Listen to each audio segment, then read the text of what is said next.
जाति को प्रणाम। आलोकनाथ चंदन जतद्दी, तुम लोग बुबाग्रह का इतिहास ही नहीं पता। तुम लोग इंसान हो या जानवर? मेरे को जानवर लगते हो तुम लोग।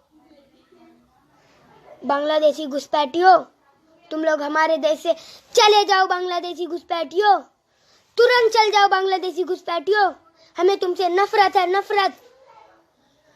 तुम लोग हमारे जाति का खून करते रहते हो, खून। तुम लोग खूनी हो, खूनी।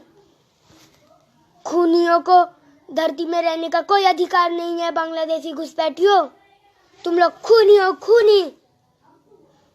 तुम लोग जब देखो खून करते रहते हो, खून। हमें तुमसे बहुत नफरत है, बहुत नफरत। तुम लोग जब देखो खून, खून, खून। हमें तुमसे बहुत ज्यादा नफरत है। तुम लोग हमारे देश से तुरंत चल जाओ। कल ना आज तो तुम्हें जाना ही पड़ेगा। बांग्लादेशी घुसपैठियों, जल्दी से चल जाओ। बांग्लादेशी घुसपैठियों, तुम लोग इंसान है या राक्षस है? बांग्लादेशी घुसपैठियों, तुम लोग राक्षस हो, राक्षस।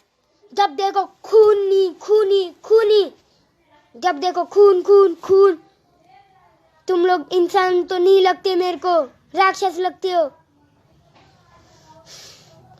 बांग्लादेशी घुसपैठियों, तुम लोग लाखों तार कटा तोड़ के हमारे देश में आ जाते हो। बांग्लादेशी घुसपैठियों, बुबाग्रह के ऊपर तुम्हें एक उंगली उठाने का भी हक नहीं है। बांग्लादेशी घुसपैठियों, चल जाओ। बांग्लादेशी घुसपैठियों, हम तुम्हें नहीं छोड़ेंगे। बांग्लादेशी घुसपैठियों, हम तुम्हें वापस बांग्लादेशी पहुंचा के रहेंगे। बांग्लादेशी घुसपैठियों, हम तुम्हें कैसे भी करके बांग्लादेश पहुंचाएंगे। बुबाग्रह प्रणाम, पीके मैडम प्रणाम, चिन्हा प्रणाम।